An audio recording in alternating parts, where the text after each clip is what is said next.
Elon Musk just dropped a bombshell that nobody saw coming. Tesla's new car won't cost $30,000 like everyone expected. It's $14,999. And the Optimus robot, $20,000. Both launching within the next 12 months. Here's the crazy part, that Model 2 price is actually lower than BYD's cheapest EV in China, and leaked documents suggest it's ditching lithium entirely for a new aluminum-ion battery. Meanwhile, the latest Optimus demo shows it running at nearly 7 miles per hour with hand dexterity that could literally play piano. But can Tesla actually mass-produce both at these prices and still profit? Or is this Musk's riskiest bet yet?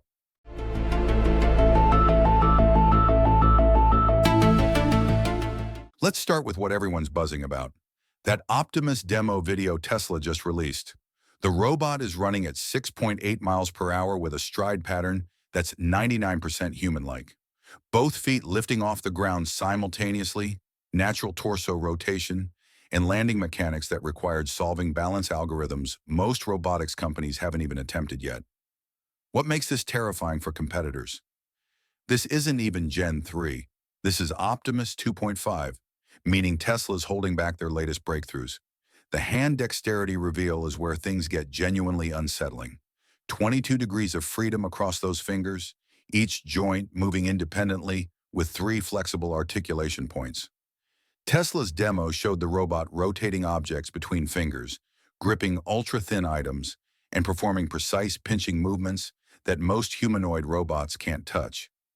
Elon Musk claimed it could play piano, and based on the actuator miniaturization and response times we're seeing, that's not marketing hype.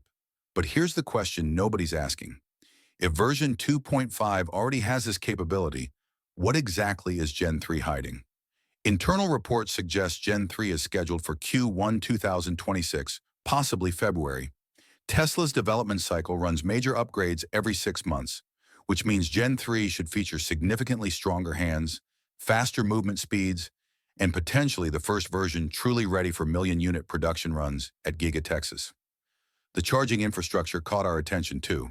In that running demo, multiple Optimus units are visible in the background connected to charging ports on their backs. Tesla designed a plug-in system that doesn't require battery removal, optimized for continuous factory operation. This isn't a research project anymore.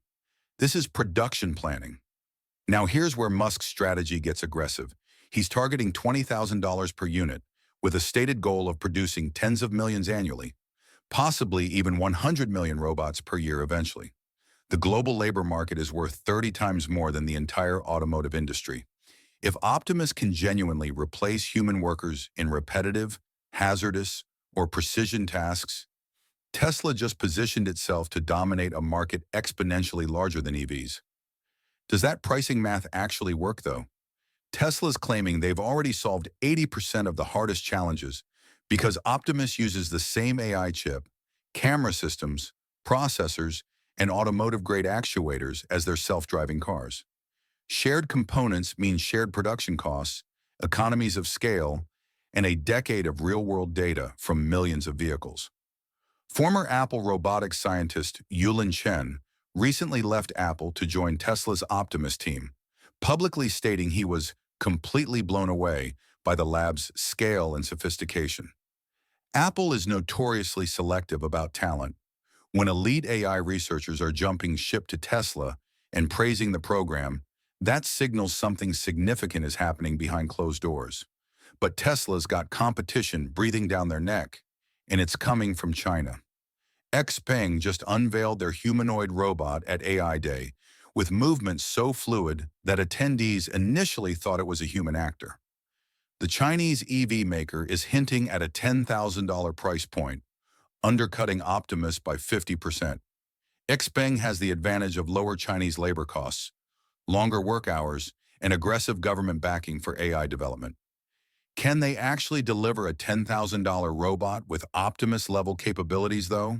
The skepticism is warranted. Tesla spent a decade building the AI foundation through autonomous driving and neural networks. XPeng is primarily known as an electric car manufacturer, not an AI company. Building human-level artificial intelligence isn't something you shortcut. regardless of manufacturing advantages. Tesla's holding the software lead in real-world training data. Xpeng's got speed and cost structure.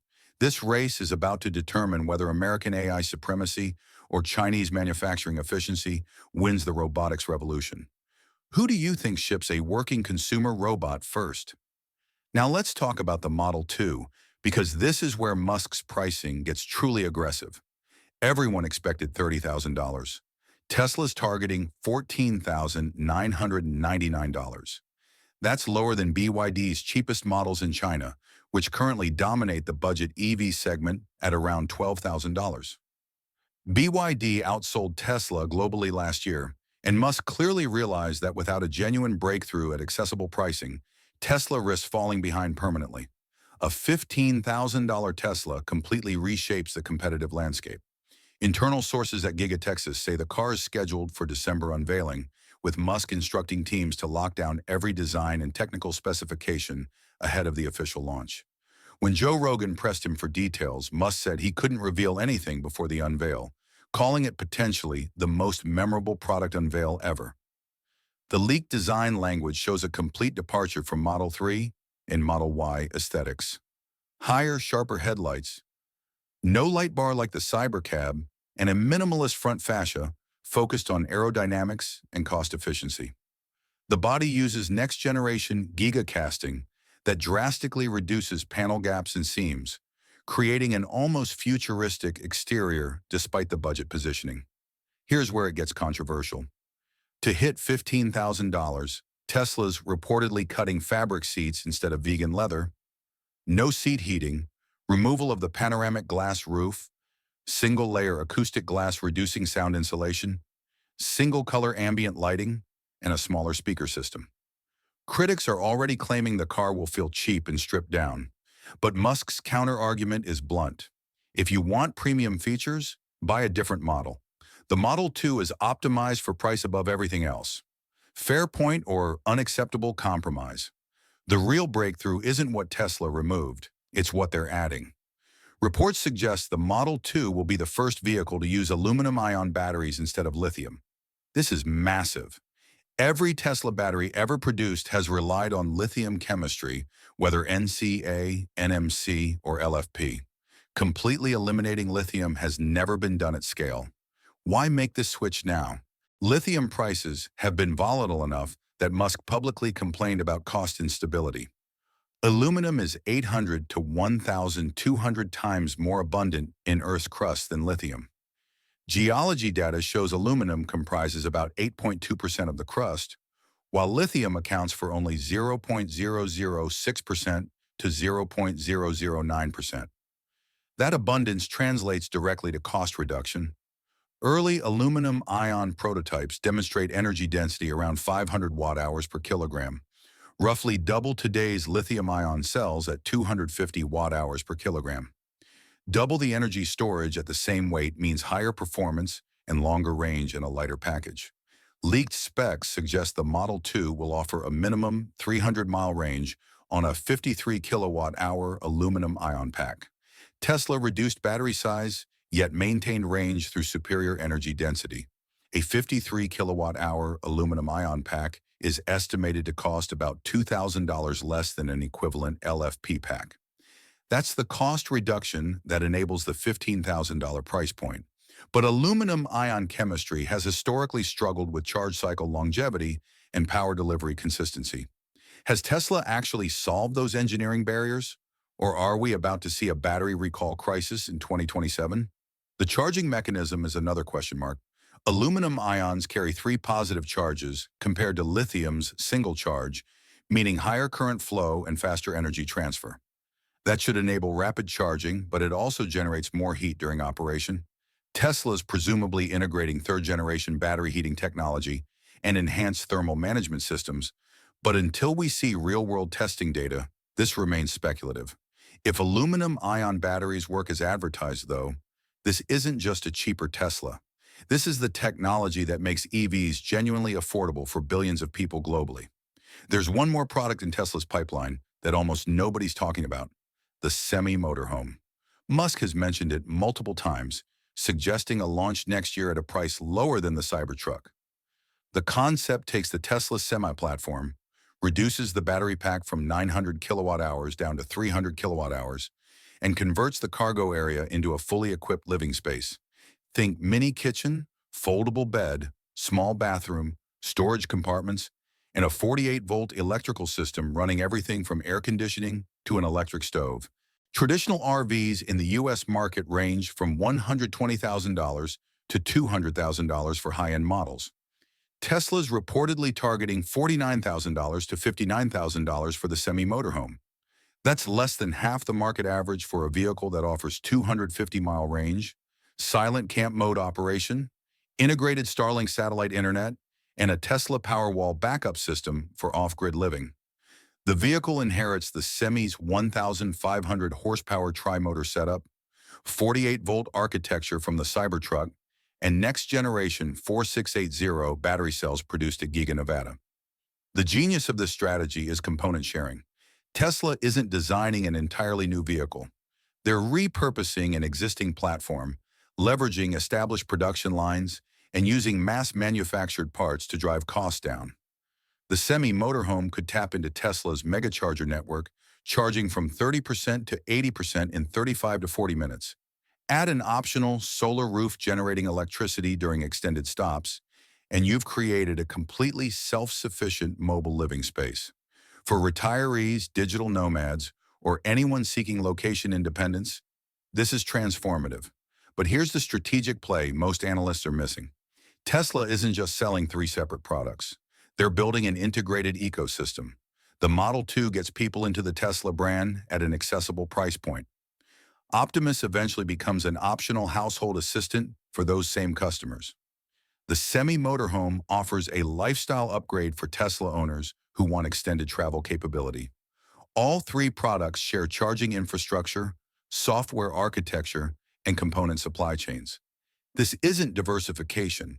This is vertical integration across completely different markets, all feeding back into Tesla's core advantage: scale. Can Musk actually pull this off? Production capacity at Giga Texas and Fremont is ramping up, with reports of a dedicated Optimus facility capable of 10 million units annually under construction. Chinese component suppliers are already scaling up actuator production. The aluminum-ion battery supply chain is being established. The semi-production line at Giga, Nevada is operational. All the pieces are moving into position simultaneously. Either this is the most ambitious manufacturing scale-up in modern history, or Tesla's about to face the biggest execution crisis the company has ever seen. So here's the answer to the question we started with. Can Tesla deliver both products at these prices and still profit? The answer is yes, but only because Musk is doing something nobody else can replicate. He's leveraging shared AI systems, component ecosystems, and production scale across 3 completely different industries simultaneously. The Model 2's aluminum-ion battery doesn't just make one car cheaper. It creates a cost structure that forces every automaker to respond. Optimus doesn't just replace workers. It generates recurring revenue through a robotics-as-a-service model that could dwarf automotive profits within a decade. This is exactly why Tesla's valuation has never made sense to traditional analysts. They're not building cars and robots. They're building the infrastructure for a post-scarcity economy where energy, transportation, and labor all cost a fraction of what they do today. And we're watching it happen in real time. By the second quarter of 2026, we'll know if this gamble paid off. The Model 2 should be in production, Optimus Gen 3 deployed in Tesla factories, and early semi-motorhome deliveries underway. If Tesla hits those targets, the entire competitive landscape shifts overnight. What do you think breaks first? The $15,000 price point, the robot production timeline, or the aluminum-ion battery chemistry? Drop your prediction below. This is Tesla Zone, and we break down the tech that's actually reshaping the future. If you want the next deep dive when Tesla drops Gen 3 specs, you know where to find us. The age of affordable AI and transportation isn't coming. It's already here.